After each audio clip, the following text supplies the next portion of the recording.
Topping Talks.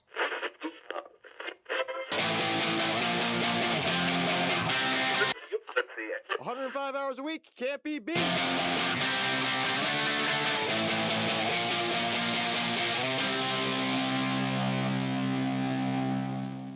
Welcome to Topping Talks. Topping Talks is a Topping Tribune production. Today's episode is proudly sponsored by Topping Technologies and ExpressVPN. Topping Talks is also on Spotify, Google Podcast, Apple Podcast, and Stitcher. Topping Technologies is an IT validated reseller and services company with a special proficiency in security. Heck, I see their founder twice a day. I have to say he's quite handsome and brilliant. If you're a business in Texas and could use a hand, you can reach us at sales@toppingtechnologies.com. Also, are you part of the 3.6% of Americans who still care about their privacy? If you are, then perfect. ExpressVPN can assist. Even though 96% of stats are made up on spot, ExpressVPN does give a 100% guarantee via their 30-day back money guarantee. Now, without further ado, I'm proud to say today I'm interviewing Larry Warren, who is the Senior Information Security Consultant at Deloitte Consulting. Thanks so much for coming on the show. Hey, it's an honor to be here. Thanks for having me. Absolutely. Excited to be here. Yeah, and kind of going back in time, tell me, first big career job, tell me what inspired you to first join the military? Well, actually, I'm from a small town in Arkansas, and I have an aunt that lived here in the Dallas-Fort Worth area. And my plan was to come up here in the summertime, find a job and start school in the fall.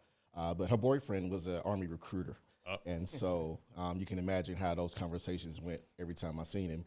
And I guess, before the fall came, he had, sold me to the program, so to say. And February, I was, I think it was like in November, I was enrolled in the delayed entry program. And I shipped out for basic training in February the following year. So that was my journey to the military. My first duty station, I was 11 Hotel, which was a anti-crewman. Oh, really? What's that? So basically, we shot this TOW missile, which is a wired optical track anti-armor missile, rocket, whatever you want to call it. Cool. And it destroys tanks and, big target objects and things like that. So my first duty station was basic training was in Fort Benning, Georgia. And my first duty station was in Fort Hood, Texas. Nice. So, yeah, got to drive the Bradley fighting vehicle and shoot tows from that thing also. Yeah, it was pretty exciting. That's awesome. Yeah. Met my best friend there, Benjamin. We're still friends today, 30 years strong. Oh, wow. He lives in Las Vegas. Shout out to Benjamin, his family, Charles. Just good people. I'm still in contact with a couple of people from my first duty station. So, friends in the military, you kind of with them for a lifetime. And we have a lot of good moments and flashbacks. Yeah. Oh, absolutely. And then what was your first deployment like? And where was it? Well, my first deployment, actually, it wasn't with that unit. Oh, really? Yeah, a lot of things happened in between that. So that was a peacetime enlistment. I got out and I was coming back to the plan that I originally had was to go to school. Mm-hmm. Initially, I was going to be an electronic technician. But, I started getting involved in computers. Computers started making more buzz. Mm-hmm. And so I ended up getting a job at, I was AOL, tech support. That was my first job, while I'm going to school. The original American Online. That's right, Connected American Online. Graduated from that and worked at a big national insurance company doing tech supports in-house for agents for the internal network. And then 9/11 happened. Mm-hmm. So I remember I was, getting ready to go to work, or I was laying in bed watching TV, and I saw the whole thing on TV unfold. And, a lot of things was happening during that time, and I heard the call for a prior enlisted, infantryman to rejoin the ranks and fight this war on terror.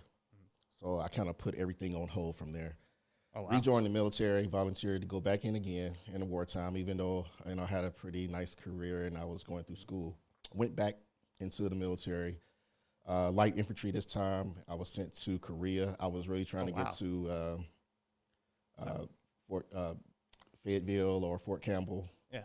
And the Army had other plans for me, so I went to Korea, which was a good thing, actually, because Korea actually made me the soldier that, I felt like I was really part of the team. It was a lot of hard training. Really? So even after the basic training, you just got even more specific and more difficult as well? Sure. It was, it was 100 miles an hour. Let's go every day. You know, we Oh didn't yeah. stop for the bad weather and anything like that. It was no excuses. You know, if it was ice on the ground and it was time to go out and run, we ran on the ground with ice on it. Oh jeez. So we walked around in creeks. The weather was terrible. It was the hottest I had been in a long time. The coldest. Hotter than Texas? Yeah, it gets hot. Oh, you know, shit, really? It gets hot in Korea. 'Cause the terrain is really terrible too. So I mean, you're climbing a lot of mountains. You're trying to get to the highest point so you can, have the superiority. Absolutely. But I had wonderful leadership, and being there actually taught me how to be a leader. So I'm glad that I went there before I was actually deployed to Iraq, because I had a lot of leadership that had combat experience. They were mostly Army Rangers. And, we just had a different mindset.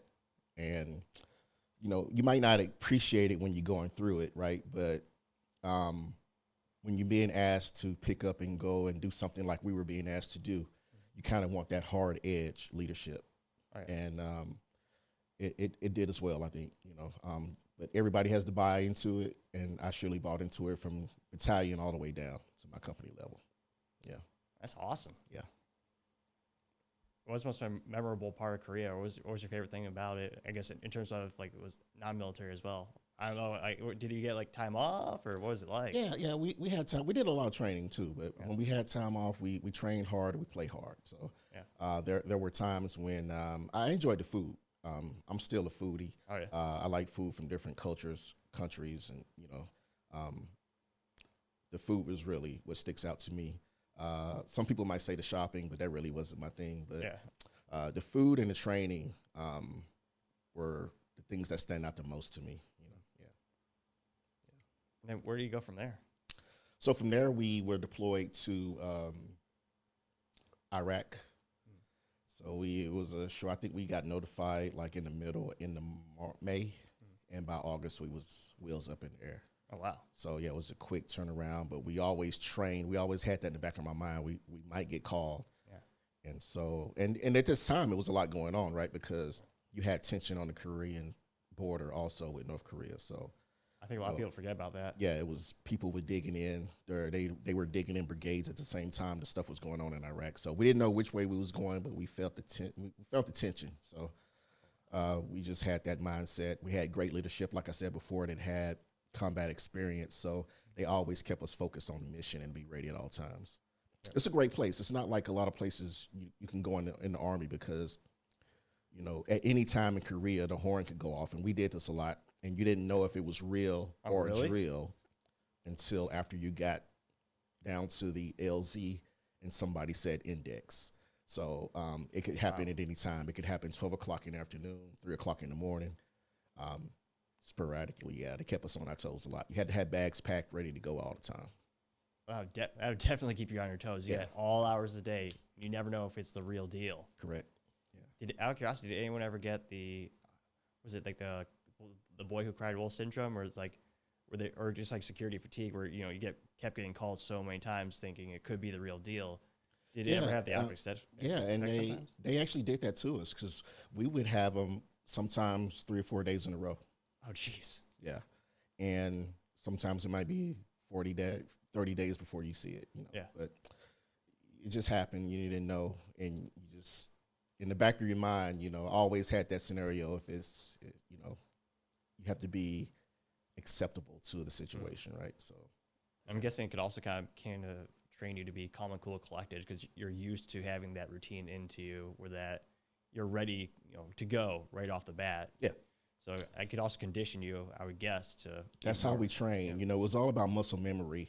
We had the battle drills that we would go through, and like I said, when you're a young soldier and you're going through this stuff, you don't know the importance of it, right? But going to Korea, I realized that the more you do things over and over in repetition, muscle memory, when you get in that situation, you don't have to think as much. It just comes natural, right? Right. And it kind of stops all the panic, and, people can perform and do their duties and handle their responsibilities at the same time. Yep. And then how did your role evolve as you were changing roles throughout your experience in the Army? sorry. Or how did your role evolve, or how did things change as you continue to Yeah, progress? so I think I started off as a rifleman in a squad in Korea, and I went all the way up. By the time we were in Iraq, I was a team leader / squad leader. Oh, awesome. Yeah. And So I went from not being a leader to actually running a whole squad at times. and just for layman's terms, for the folks who aren't more militaristic, what does the squad entail, or how many guys, or how many duties do that? Yeah, a squad for the U.S Army is 2 teams, 4 man each team. So it's a 9-man squad counting the leader. Yeah. And it's usually 3 teams in a platoon, and then you have a weapons squad, which is the heavy guns. Yep. Yeah. So it entails a lot. It's a lot of responsibility, and like I said before, you have to buy into it. The subordinates have to buy into it, and that's what makes the mission go smooth. And I had some great leadership. I can't call everyone's name, but Of from course. battalion commander to sergeant major to company commander and first sergeant, and my squad leader and platoon sergeant. Those were some really good tacticians, and especially my squad leader. He was the universal soldier. We had a battalion competition one time, and I think we had about almost 1,000 people in our battalion. Oh, wow. And he came in the first place. Oh, really? Shooting, road march, PT test. He was that guy that, I guess if you had to have a real life Captain America, right? Yeah. To be the poster guy, he was that guy for our battalion. Yeah.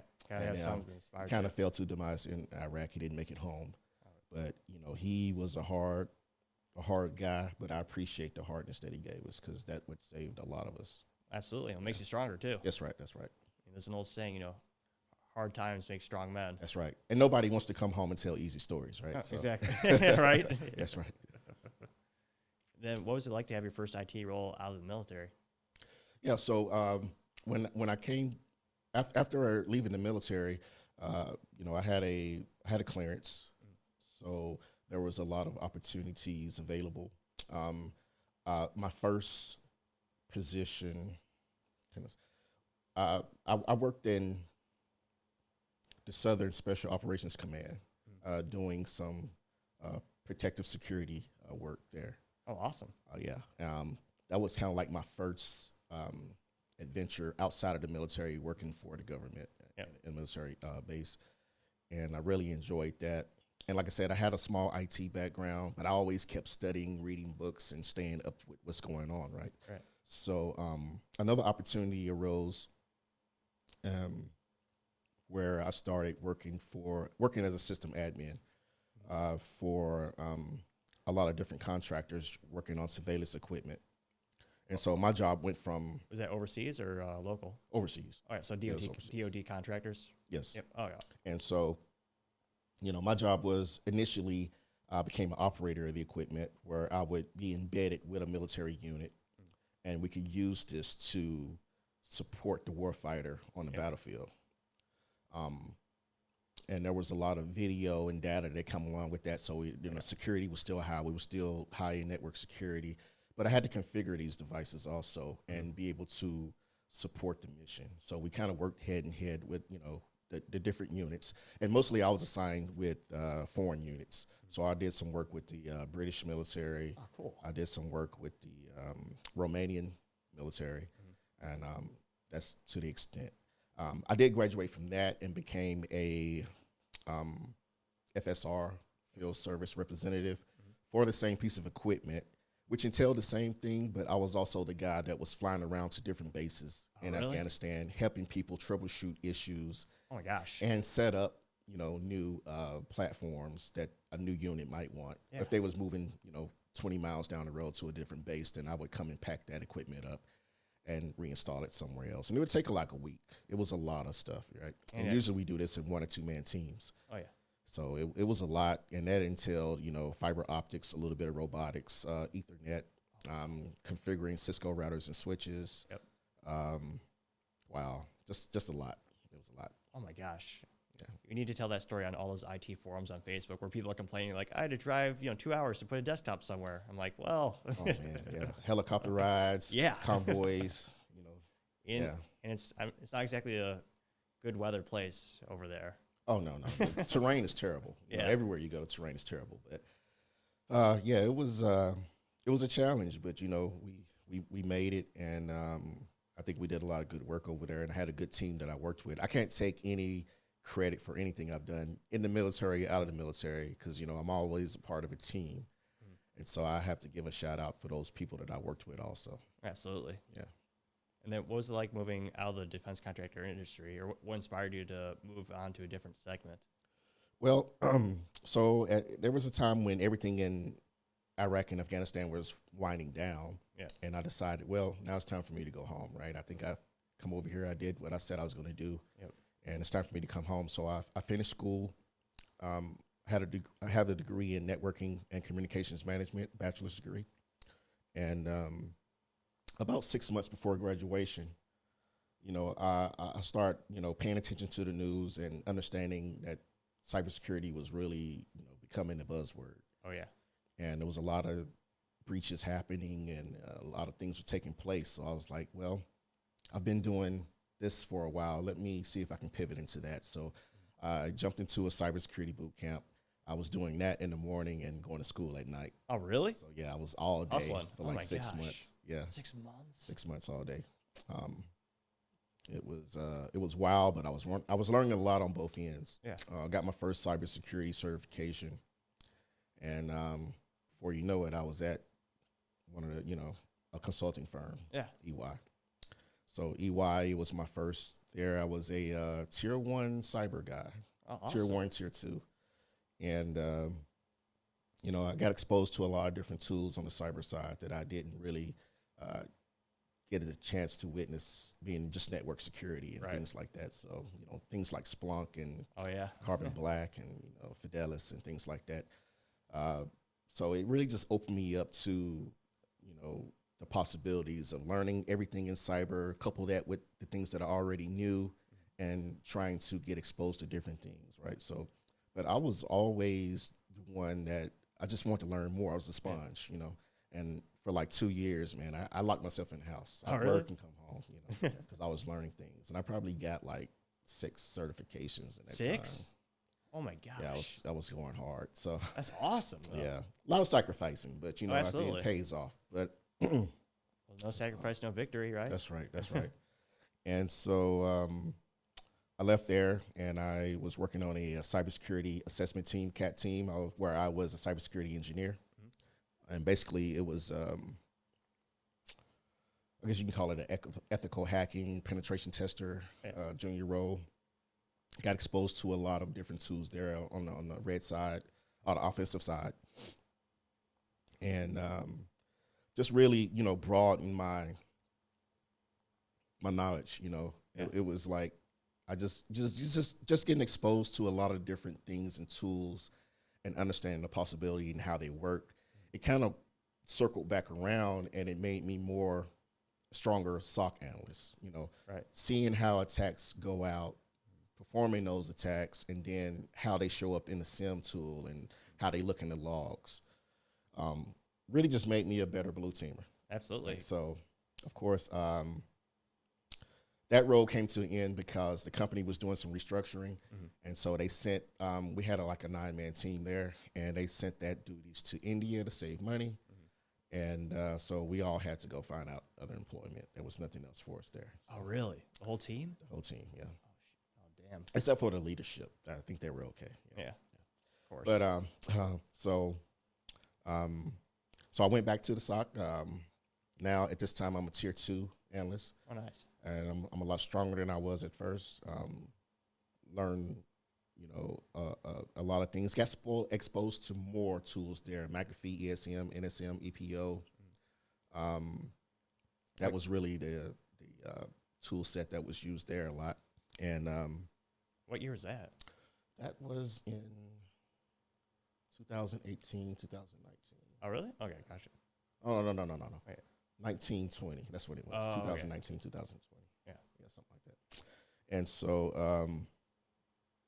it was good, you know, understanding different tool sets and things like that, and how things work. You know, from organization to organization, the processes and the protocols are a little bit different, but the basics of the foundation of the work is pretty much all the same. Yeah. So Similar you can pretty much concepts. fit in, wherever you go.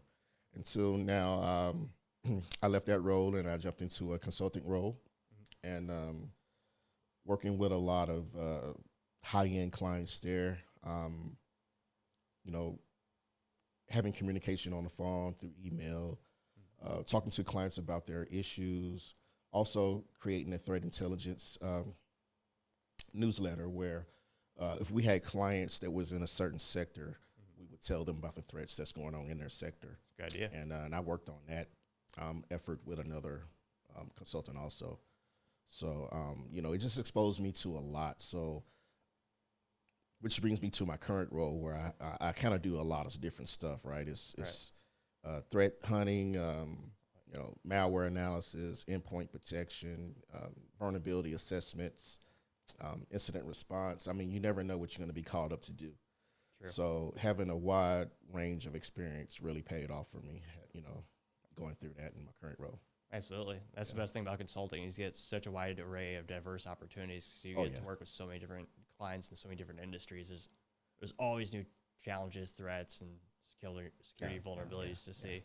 You never get bored, right? No. I mean, it's always something going on that keeps you interested. It's always a late night or early morning that keeps you going and keeps you thinking.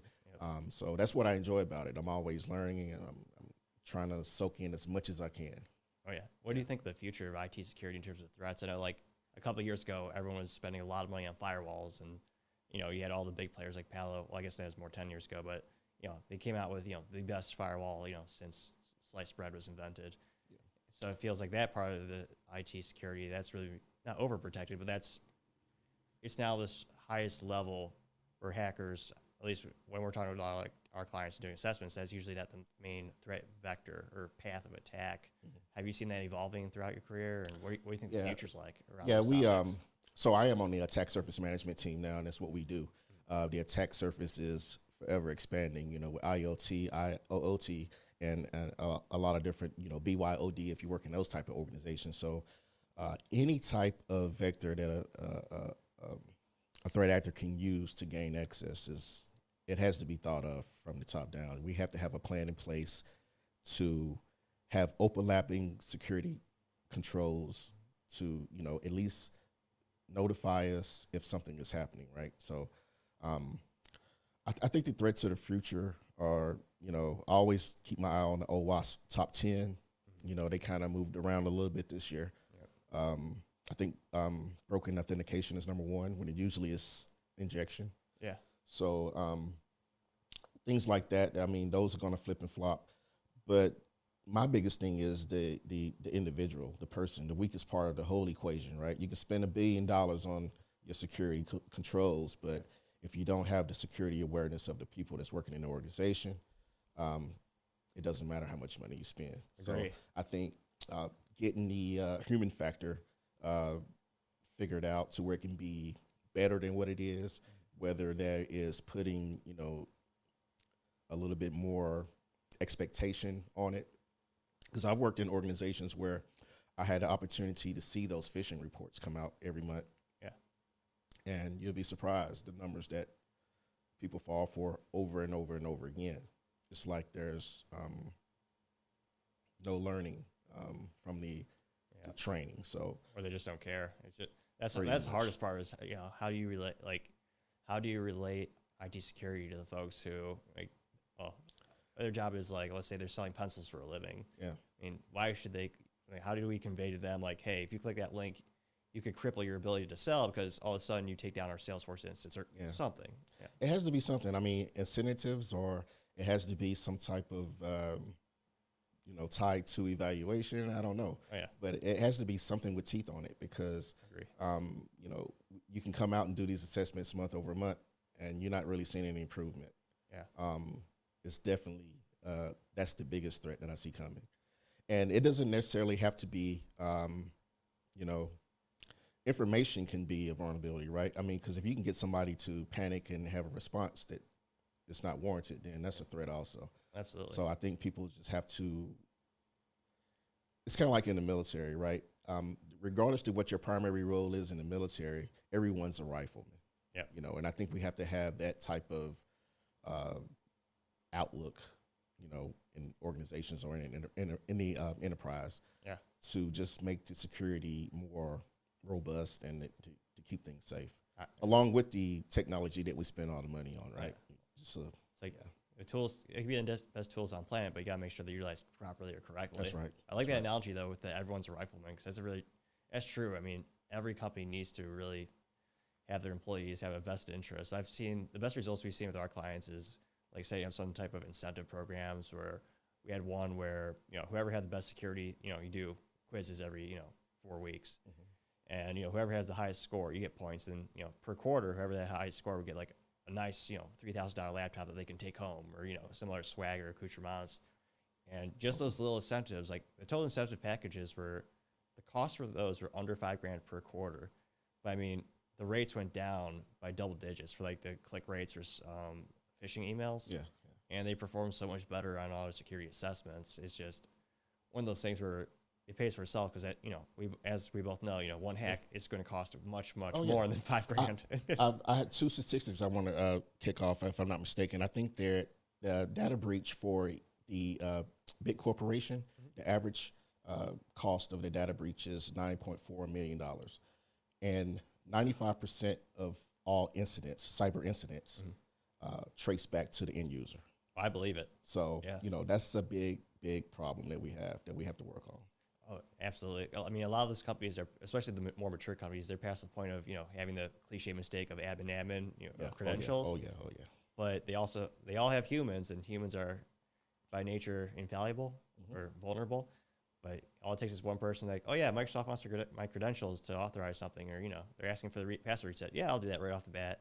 Yeah. And it's gotten to the point where some of those email spoofs are so beautifully graphically designed, and it looks legit.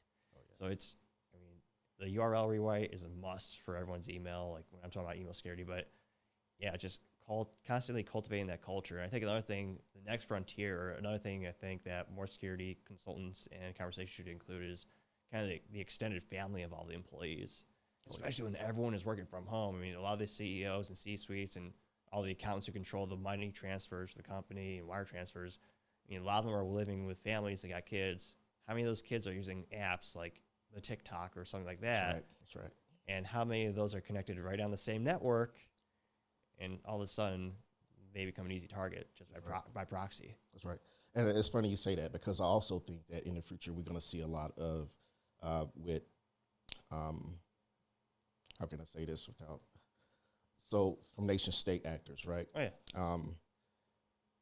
You know, I think that we have to be able to discern what's real and what's not real. And just because we see it doesn't mean that it's true, right? Right. So we have to be able to vet information, because just imagine if someone could send text messages out to, you know, a cell phone network, and everyone receives this text messages, and it just causes panic. Absolutely. You know, that's business disruption also.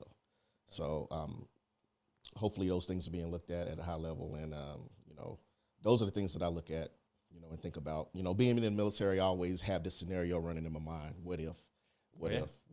So always. And this is how I kind of, it's not being a visionary, but kind of just putting my focus in the right areas. It's a brilliant, good outlook to have, especially with IT security. I mean, what about the things that are fascinating me the most these days are the technological evolution around the deep fakes, where you can make it look like someone is saying something when it's really just not magic, it's technology, but it looks just like the real person. Like they're doing this with like a couple of politicians and celebrities, where you're seeing the videos and you're thinking and I think there's gonna be a lot of, you know, political and then as well as business espionage or sabotage, where it could look like the CEO of Apple is saying something, and it looks just like his face, and it sounds just like him because it's his voice, but they've switched the order of everything, and all of a sudden, their stock crashes just because of one speech. That's right. But that could have been a competitor or a nation state or someone else. So that's really been fascinating me lately, is how could the power of that technology be? I'm trying to think of what good it could be used for, but I think more likely, how is that going to be used as a tool? How is that weapon going to be utilized? And what can we do to stop it? Exactly. I mean, I guess the bigger stick theory is you invent an analytics tool or some type of software that can detect that it is in fact a deep fake. And then it would just be kind of the cliche back and forth of building the tool, and whichever has a more advanced tool, that's going to be the winning technology of the moment. Yeah. It creates a lot of interesting conversations I've had with some friends, right? I mean, you know, it's good that we can create this technology and have it, but I think a lot of times, like, it's kind of like cloning, right? We know we have the technology to do it. Yeah. But ethically, we stay away from that stuff, right? Well, the U.S. does. Yeah, the U.S. does. And so it's kind of like we're almost getting there with technology, right? We know we can do certain things, but how far do we go? Or do we stop? Do we have restraint? Exactly. So it's just a lot of, conversations to have, I guess. The pessimist in me or the realist, depending on what the definition you're going with, I'm thinking we're not stopping. I mean, and it's also, you could also argue it's a national security thing because some countries have zero limits or ethics. So they're going to push the envelope with technology, from cloning to quantum computing and more. They're not slowing down, and they have a lot of resources. True. So it's kind of that rabbit hole of what will you do to combat the enemy, even if it means you become them. That's one of the scary things to think about. Like, quantum computing and AI will be the biggest tool and or threat in history, I believe. Yes. I mean, it goes back to the technological marvel of like when IBM first was founded over 100 years ago. It was a conglomeration of 4 different companies, but the main thing was the moneymaker was the tabulation technology, and that one technology changed the world because it took a census used to take 6 months to a year. All of a sudden, thanks to the tabulation technology, which in layman's terms for the folks at home was basically a piece of paper with holes, and you have pins go in the holes, and you'd read them to calculate things such as quantities. I mean, all of a sudden, those tasks were taking hours. Yeah. With a quarter of the man hours and physical man working the machines and everything. Yeah. So I think it'll be interesting to see how AI works for humanity. I remember I think it was 4 or 5 years ago, HPE was bragging about one of their latest breakthroughs with their supercomputer technologies, and they were saying how within X amount of time we'll be able to cure Alzheimer's, which that'd be miraculous. That'd be great. That's one of the big topics I don't think it gets enough attention personally in terms of medical coverage. So that's something where that tool could be used for extraordinarily good. Oh yeah. And on the downside, it could also punch a hole through a nation state's firewall and go right after their data. So That's right. So yeah, it's we have a lot of I think work cut out ahead of us, and we have to make sure we keep that flow of new people coming into the industry so absolutely that we can combat some of this stuff and move forward. Absolutely. That's another thing is how do we keep the industry alive and attractive for the youth that are coming up, where that looks like a cool thing to do. Like, they want to be an ethical hacker. They want to work with technology. They want to be an engineer. I mean, that's something where I think there'd be a lot of societal benefit in the United States if we had that as more of a value in our culture system where, like, if you look at, not to sound cliche or, old school, but like, if you look at the media these days, like what they're glorifying, like Thomas Sowell, like, they're not focusing a lot on philosophers or, scientists. But I mean, that's the scary thing about TikTok, not to go down that rabbit hole, but have you heard how they alter the content geographically? Yeah, with the algorithms, right? Yes. So you're getting a lot of junk if you're in the West, and if you're in China, you're getting all the good uplifting stuff. Oh, it's fascinating. That's what also makes me wonder, because I mean, they posted I think it was $8 billion loss recently, TikTok, fiscally as a company. Granted, I don't think they care because it's basically controlled by the country. But no, it's fascinating. So in the United States, you look at TikTok, a lot of the youth who use it, they show things about how the United States is not a good country, according to TikTok. And they also shows a lot of glorification of mental disorders and a lot of things that aren't making you a stronger or better person. Yeah. And of course, there's no limits on the usage per hour in the United States if you're a youth using the TikTok. However, in China, the things they get that are advertisements or being promoted, they're telling them about the country's achievements and how they could be a great asset, and they could be great if they were a scientist. Like, they make being a STEM field worker an awesome, attractive option And they also have locks in China for the usage of hours. So it's fascinating, kind of like how a lot of tech leaders, they don't, or I guess drug dealers too, they don't let their kids, like, I think Zuckerberg said he would never let, or no, sorry, Tim Cook and Steve Jobs both said they would never let their kid use an iPad. Like, they don't want their children using the technology. It tells you a lot about the technology that they're making, I think. Yeah, I think it's good in a way because I've learned a lot of things on the internet, right? Oh, yeah, absolutely. I mean, you can get on YouTube and you can learn anything, right? Oh, So yeah. It also has this downside that, Yep. you know, you don't know how to go to the library and get a book. You don't know how to research. You don't know how to vet information, right? It's just whatever you see, that's what you believe, and you run off with it. And, you know, to some extent, that can be a national security threat too. So Agree. It makes you lazy because you're expected to, you know, not uplift you or make you smarter. Agree. You use it strictly for just entertainment. Yeah.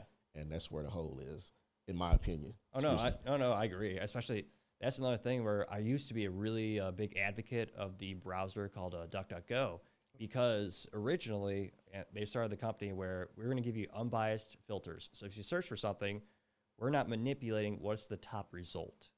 And a lot of my more independent friends really appreciated that because you weren't being pushed a narrative or you weren't being pushed a particular sponsor if you're looking for a product or a solution. But then the Ukraine broke out, and they specifically said they were going to manipulate the CEO of DuckDuckGo said he was going to manipulate the news feeds so you would not see any Russian news. Wow. And it's one of those things where I always think the best arguments or the best way to discuss philosophies and ideas is to have conversations, not shut them down.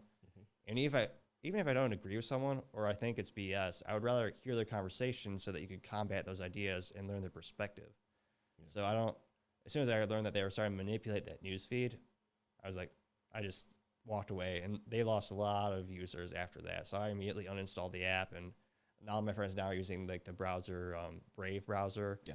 But it is true, like a lot of people, like, you know, my parents, a lot of folks like, how is Google so rich? Like, they don't charge for anything. I'm like, no, your data is worth gold. It's like when you search for shoes, there are companies paying X amount of dollars to be the very first search result. Because like, when you're, and I'm guilty of this too sometimes, how many times do people go to the page 3 of Google if you're searching for a product or a service? I mean, there we go. like, there's got to be a conspiracy theory. Like, there is no third page. Like, all the other pages are just blank because who would know? I mean, you don't go that deep. Yeah, it's true. It's true. It's a lot to think about, a lot to digest.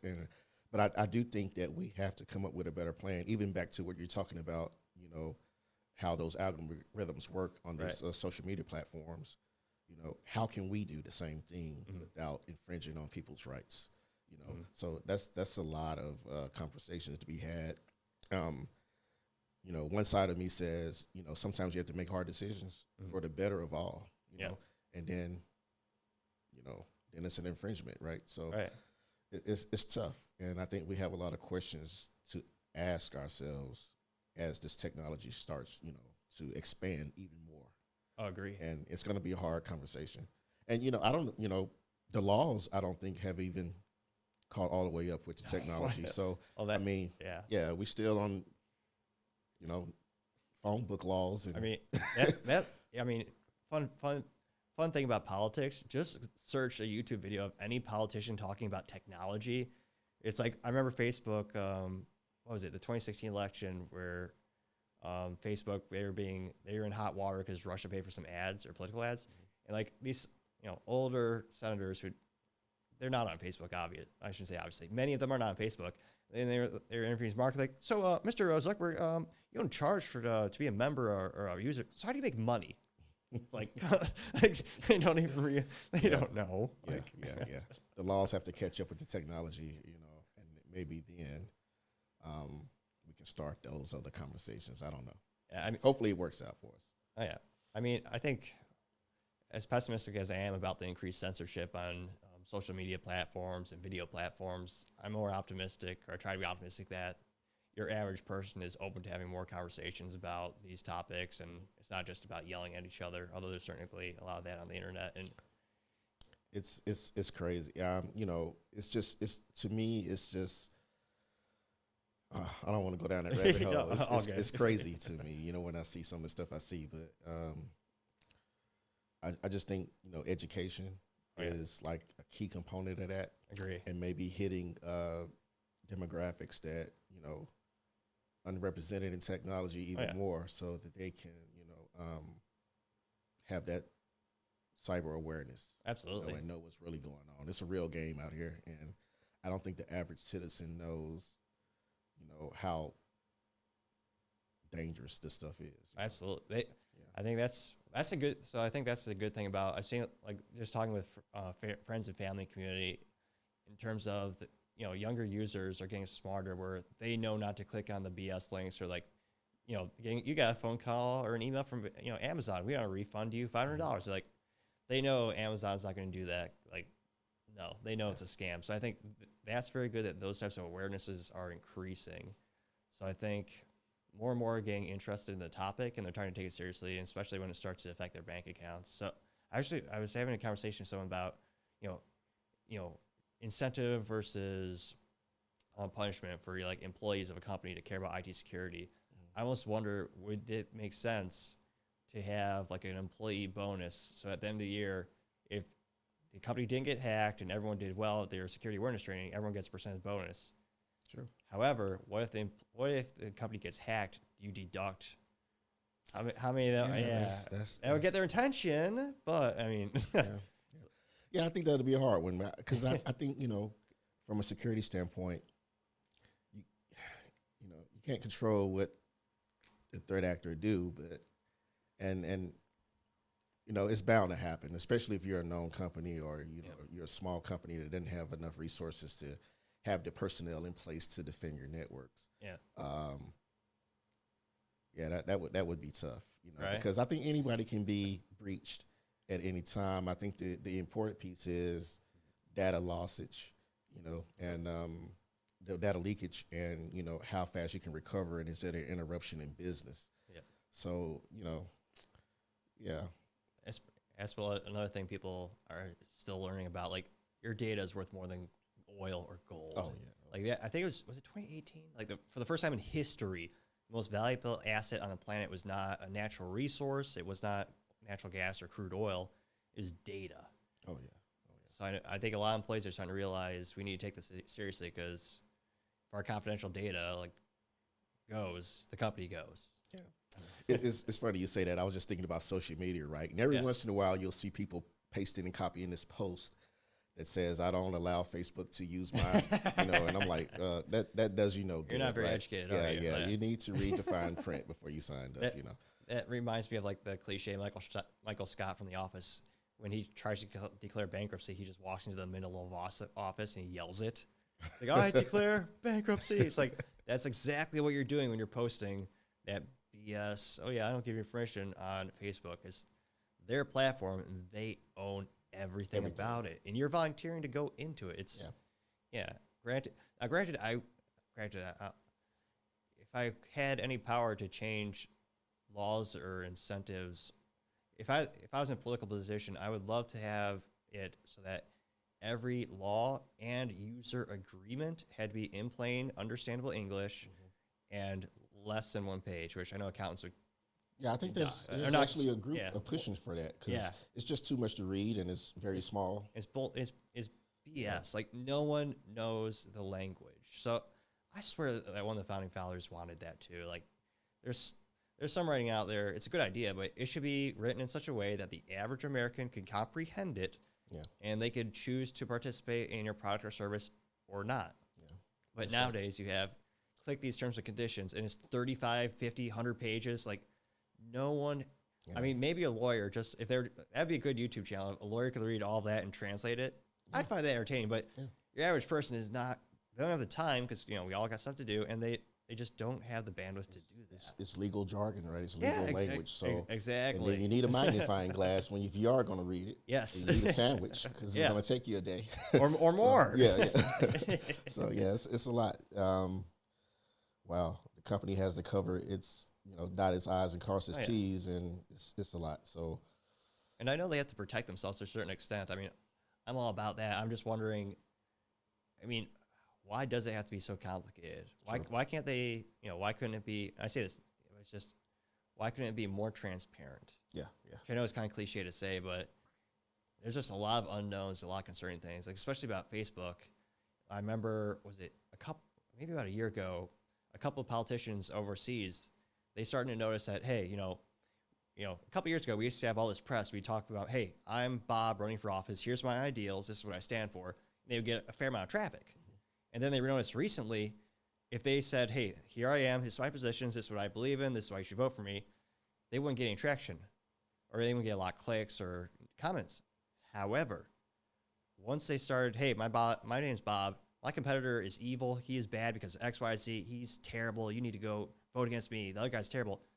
Then they noticed they got a bunch of likes, comments, and traffic to the articles, to those posts. So Facebook was literally manipulating or using their algorithm to manipulate the posts so that the ones that were most confrontational were the ones that were getting the most clicks, the most attention. That's the kind of thing that concerns me, because that's literally manipulating. Yeah, that's psychological warfare, I would argue. Yeah, That's absolutely. And to couple with that, I just think it's in our culture too, right? Yeah. Because drama sells. Oh, yeah. And drama is a moneymaker, right? And people make money off of that. So true. Yeah, that's another conversation. That fascinates me, though, because I mean, it is sadly disappointed. I think at the end of the day, it is human nature, because I ran my own experience. I noticed so I'll post things about my business and my things all the time on LinkedIn. And I noticed, like, I used to do a thing where once a month I would give like a shout out to a business or some type of experience that I had in terms of I had a positive interaction with. I'm trying to remember, like a good one is Uline, the packaging company. Like, if I ever need boxes or any materials for work, it'll always arrive, ahead of schedule, and it'll be packed.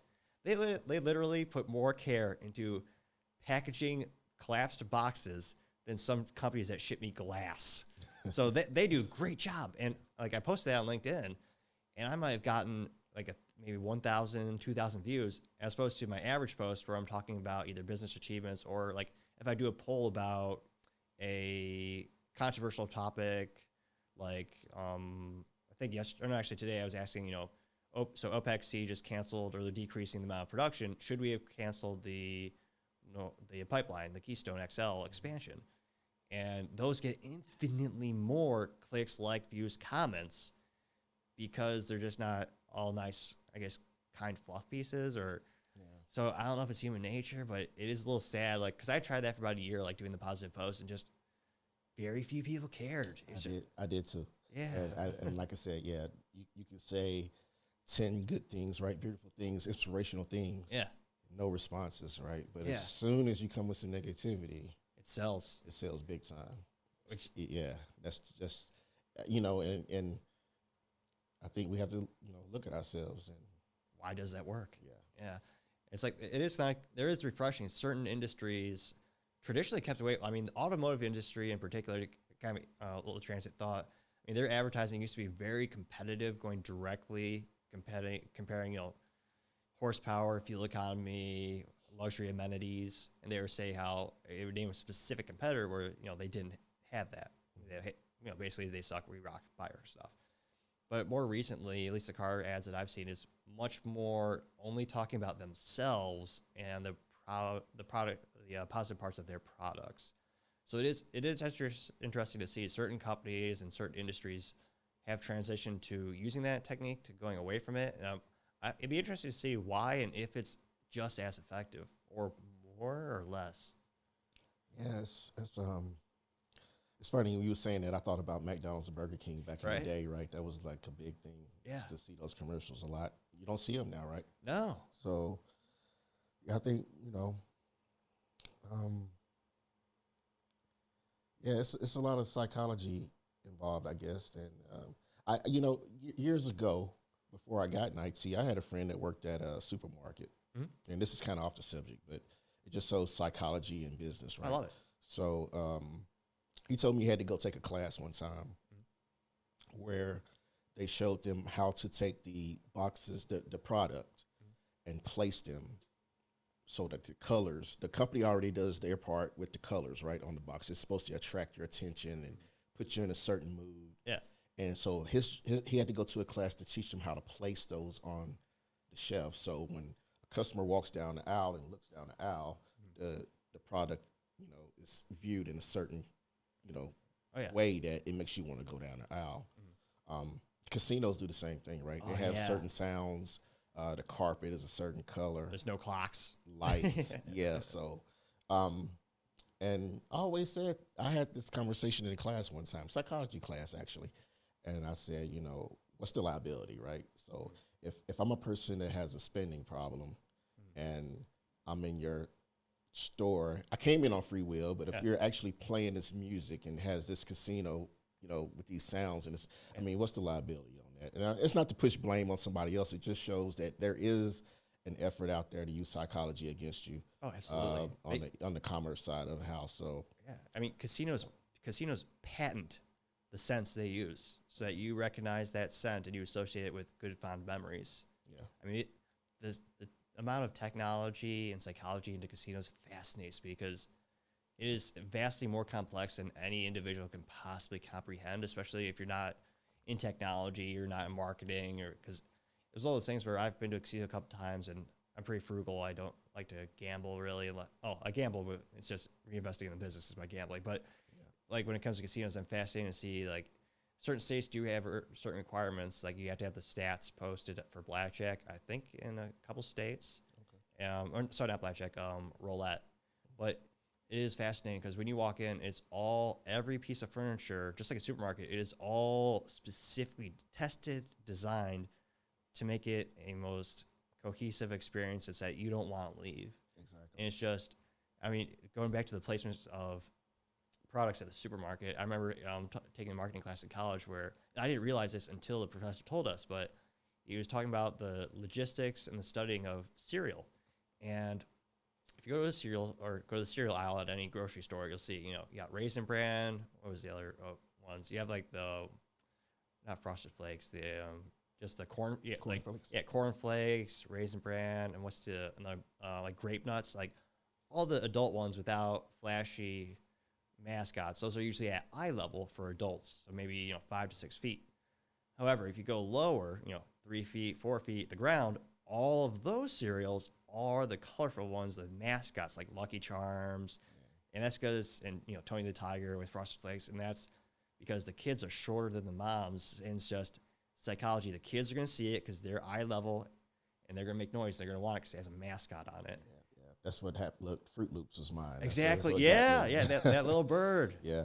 And So, the funny marketing thing, they legally misspell fruit because there's no fruit. It's it's cornstarch, sugar, and they spray vitamins on it so they can brag about it has nutritional value. So they do spray it full of vitamins, so it does technically have it, but they are also delicious. Yeah. So yeah, and where is all this going to go when smell-o-vision becomes commonplace? Because those TVs are coming too, right? So I don't. So I know this technology has been played around with actually for decades, and there's actually been patents around it as well. And they have had a production of a smell alarm clock where an alarm clock will come out with a scent. With TVs, part of me thinks because the clock that was patented and successfully produced, it had like 4 different basic scents. But if you're watching something on the TV, there's so many. I almost think there's too many variables for us to make it happen with the current technology, and I almost would wonder how many people would want that. But I mean, with TVs especially, you do need to find basically gimmicks to sell them because we've gotten to the point where the human eye can only see 4K. We cannot see a better resolution until we start augmenting our eyes, which will probably happen soon, but not today. So I mean, it's gotten to the point where how else can we sell a TV these days? We can't say we make it thinner, great, but it's mostly a static object. You throw it on the wall. So I remember a couple years ago they tried to make it curved, and they said it was a better experience. It was, I guess, if you were sitting in the middle, but how else could they make it work? So with smell-o-vision, like if I'm thinking of the average things that I'm watching or I guess more appropriately listening because I'm always working, not watching, and it's like a lot of them are like war movies, comedies.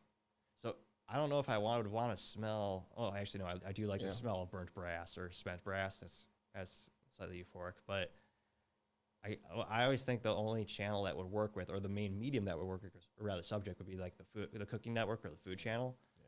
So technology moves fast, so it might happen, but I don't know. I think it might. What are your thoughts? Yeah, I don't want one. No? Yeah, I'm gonna stay away from that.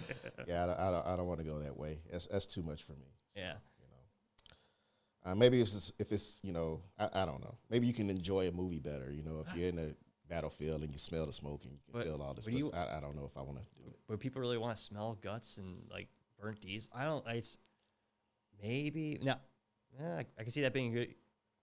Actually, no. Maybe it will happen. I'm already thinking of military and fire and police. I'm already thinking of commercial applications to make this utterly ridiculously profitable. Like if you could simulate that instead of having someone in the real world, that I was gonna say we our business. No, just kidding.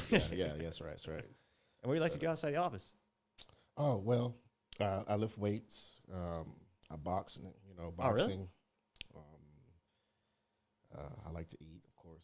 Oh, yeah? I'm on a high calorie thing now, so I'm really? eating a lot. Trying to bulk up a little bit, so I'm lifting weights, usually lunchtime or in the morning, and I'm boxing in the afternoon after work. Oh, that's awesome. So, you got a punching bag, or you go to class? No, I go to a gym. Oh, really? Which one? I go to Mayweather Fitness and Boxing. Oh, that's awesome. Yeah, it's a combination of a lot of things. So boxing, 6 rounds of boxing with the bags, and we have cardio and we have weights. Oh, cool. So we do it like a round robin for like an hour, 15 minutes. That sounds intense. Yeah, it's pretty good. You drench when you come out of there. Oh yeah, well that's how you know you got a good workout. Yeah. And what first got you into fasting? Oh yeah, so I fast probably every 3 months. I just think that it goes back to marketing, right? We always bombarded with, hey, come eat here, come eat there. You can't get in your car and drive a mile without seeing a billboard, All right. or something. So I think we eat too much, and it takes a little discipline, But I just try to fast at least until 12 o'clock, and then I have me a meal. Now, sometimes I will have something, but it's kind of light. It's real light. I just started the cachava. Oh, really? What's that? It's like a blend of whole grain, fruits, vegetables, and things like that. You blend it up, and you have it like a shake. Really? Yeah. And so that's something I just started. And I usually mix that with like a banana. Oh, yeah. And some peanut butter. And it tastes pretty good. Nice. So, but the fasting part, the longest I ever went on a fast was probably 5 days. 5? 5 days. Oh gosh. The first day is always tough. How? What did you do? So was it only water during the 5 days? Or? Yeah, water. First thing in the morning, I have a little bit of salt water, just to keep my electrolytes in check. And maybe a tablespoon of pink Himalayan salt with warm water. That's usually the first thing I drink in the morning while I'm fasting. And then after that, it's just water. Usually 3 days is enough for me. But at one time I went 5 days. I just felt so good. Really? The first day was tough. Maybe first day and a half was real tough. But after that, man, I was ninja kicking stuff all over the parking lot. I was up early in the morning before the alarm went off. I was full of energy, and believe it or not, I wasn't even hungry anymore after my second day. Yeah. Wow. So after that, so you actually felt like you had more energy though? Oh yeah. Really? Yeah, pretty much. Yeah. I need to try that out then. Clarity in my thinking. Of course, I'm burning fat, getting all those good ketones. So. Yeah, it was just it's a win-win. You can watch a lot of videos on it, read a lot of books on it, and I try to stay on that. It'll probably be next year before I do it again because I'm going through my little bulking phase now. I try to bulk and put on a little weight in the winter and the fall, and then I'll ride around in my swimsuit when I'm spring and summertime. So that's pretty much it. I enjoy it. And then, I come from a family where we show love at the dinner table at Thanksgiving and Christmas. So I can't be fasting in that time because, I just miss out on so much. So, yeah. Best meals of the year. You can't skip those. Yeah. But, I enjoy it. I try to take care of my health. I prep meals throughout the week for the most part. Sometimes I have a cheat meal every 2 days, but a lot of rice, broccoli, spinach, chicken, fish, keep it simple. All the healthy good stuff. Yeah. Well, my buddies just got me into air frying, and I've been having the air fried chicken, where you just put some seasoning on it, and it tastes phenomenal. Oh yeah, I do my fish in there, little Mrs. Dash. Oh yeah, and about 8 minutes in the air fryer, and it's good to go. Oh man, yeah. And out of curiosity, what are your thoughts on, what was that deep fryer called? Like the Ninja deep fryer. Have you ever tried that out? I haven't. I haven't seen that one. Yeah, I've been using it for a couple weeks now, and I swear it's one of the best investments I've ever used. Like I used to blend a lot of my meals with all the vegetables and stuff, so now I'm starting to throw them in there. It's, gosh dang, it's making cooking healthy a lot easier. Okay, cool. I'll check it out. Ninja. Oh yeah, air fryer. it Okay, makes good stuff. cool. Well, I know you got to get out going. Thank you so much for your service, and thank you so much for coming to show up there. Hey, thanks for inviting me. It was a pleasure to be here to speak with you. Absolutely. And I look forward to coming back and doing this again anytime you feel like it. Just let me know. Oh, David, thank you so much. All right. Thank you guys so much for listening. Don't forget to click like and subscribe. Tell your friends, tell your family, tell your friends again. Tell anyone. Just stay safe. Have a great day.